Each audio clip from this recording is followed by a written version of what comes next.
So here is a reminder, or you can say free advice by my side. So what is it? Always maintain neutral relationship with everybody. From everybody, I mean the people with whom you are living for short time period or for temporarily basis. Maintain neutral relationship with them.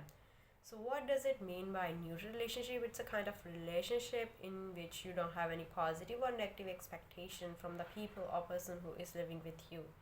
If they are going or coming in your life, you don't have any expectation from them. You don't bother about it. You are just chilling alone, okay? Because if this in this era, in these times, you are maintaining deep sentimental relationship with everybody, you're gonna in loss. So for the soothe and happy living, maintenance of neutral relationship is the best way.